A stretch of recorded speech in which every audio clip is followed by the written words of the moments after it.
When I was in college at the University of Connecticut, we used to do a thing once a week where the piano students would play for each other. It was an officially organized class. I think it was called piano class. And the two piano teachers would be there in the audience, and just the other piano students, like 15 students, 10 to 15 students. And what we would do is support each other, you know. But you had to play your pieces from memory, you know, classical music. And it was an event. If it was your turn to play, you know, you wanted to be really good in front of all the teachers and your other students.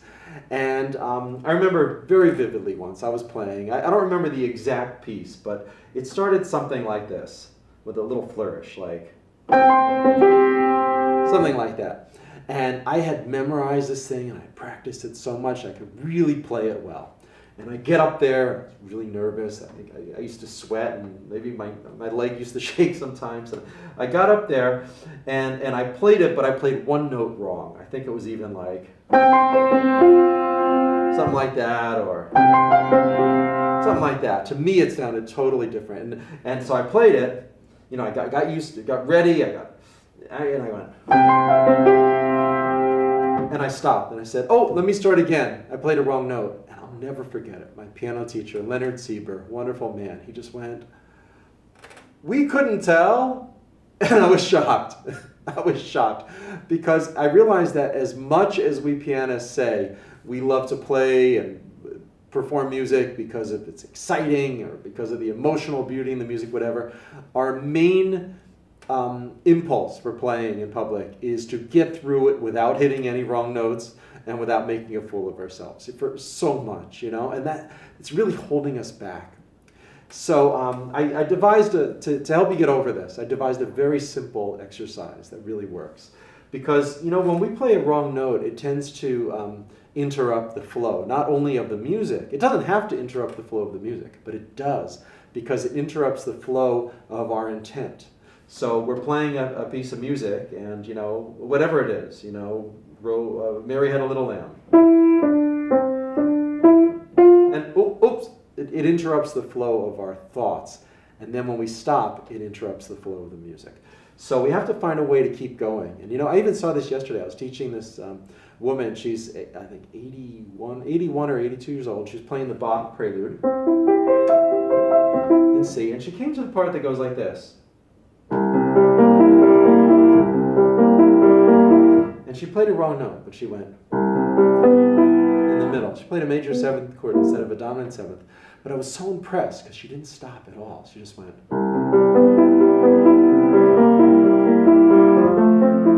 Whatever it was, she just kept going. And she kept, and you know, then on the next repetition, she made it the B flat instead of B natural. And it was absolutely the right thing to do, because as a listener, even if I know there's a wrong note in there, if you keep going, it doesn't matter to me. It becomes absorbed into the flow of the music as a whole. That's our goal. It's not to play perfectly, because we never will. Nobody plays perfectly all the time. But it's to be able to recover from these wrong notes. And that's what I want to show you here. So we're just going to start with our right hands by playing Twinkle, Twinkle, Little Star.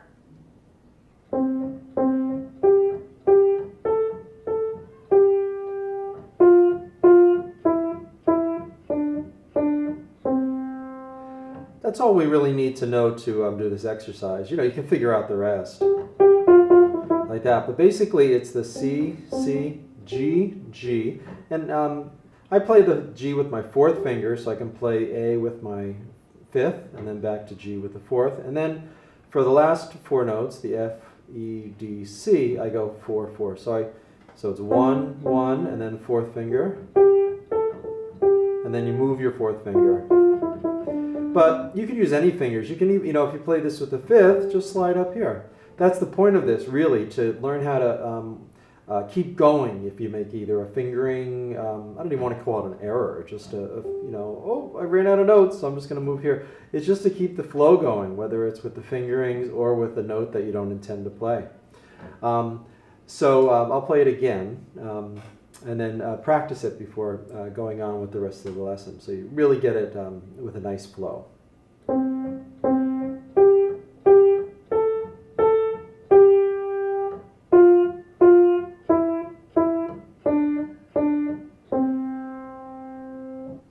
Okay, so So practice that a few times. Put this on pause or look at it again. It doesn't even really matter if you get the fingerings exactly like I did it. You can even play with one finger.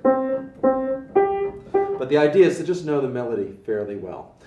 Then the second part, once you do that, I'll wait for a second. Okay, turn it off. Do that a few times, all right? Now we're back. The second part, though, is to intentionally play a wrong note. We're going to practice that thing. And actually, that same piano teacher I talked to about before, Leonard Sieber, he always used the phrase isolate the difficulty. And what he meant was, if you're looking at a piece of music and there's one little spot that's hard, most people just sort of gloss over it. He meant to isolate that and play that little, like 30 times until you really get it. But I'm isolating the difficulty in a different way. The difficulty is how to keep going when you hit a wrong note so that it becomes absorbed into the flow of the music. So we're isolating that difficulty. So we're going to play a wrong note. When I get to the A, I'm going to play a B instead of the second A. Let's see what happens.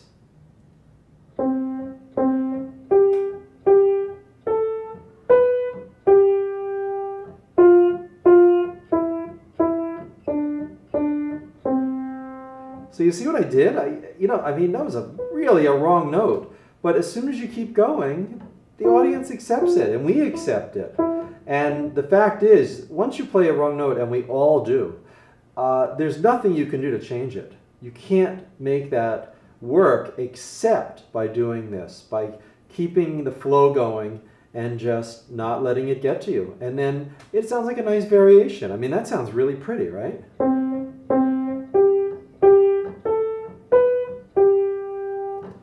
Right? It's not exactly the same as Twinkle, Twinkle, Little Star, but at that point, you can't care about that because it's just a fact. Okay, I played a B instead of the A. I'm just going to keep going. That's our best choice at that moment. And it's really a good choice because that will get, as I said, absorbed into the flow of the music. And after a while, it becomes just unimportant, really. Let's do it again, and let's play an F instead of the first G. So I'll play two C's, then an F, and then I'm just going to go right to the second G.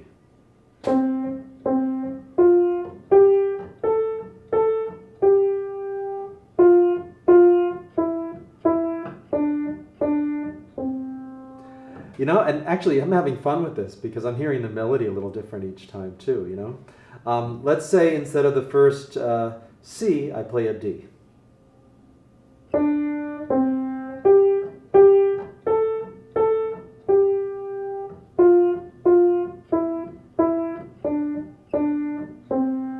So for each of these, quote, wrong notes, quote unquote, wrong notes we're playing, do it a few times until you just get so used to it.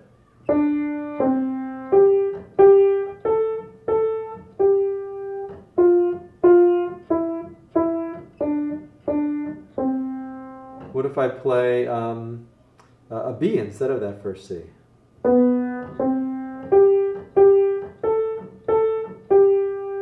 I have played wrong notes like that. The first note is wrong. What do you do? Hey, you just keep going. What about if I play a C and then a D?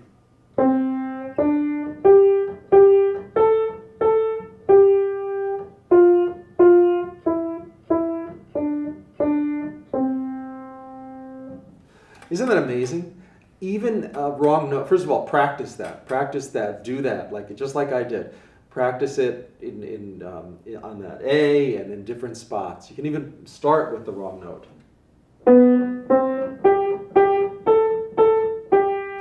And then 3 notes later, nobody cares because it's still part of the flow. They're still enjoying it. So practice that, and I think it's so amazing how the wrong note just disappears. It's like you have a whole ocean and you're dropping a little bit of food coloring in it, red food coloring or something in the ocean, and then it just absorbs and you don't even see that anymore because it spreads out. It's like that with music. Don't let wrong notes stop the flow of the music. You'll be much happier as a performer. If I'm playing jazz and I'm playing Autumn Leaves, if I hit a wrong note,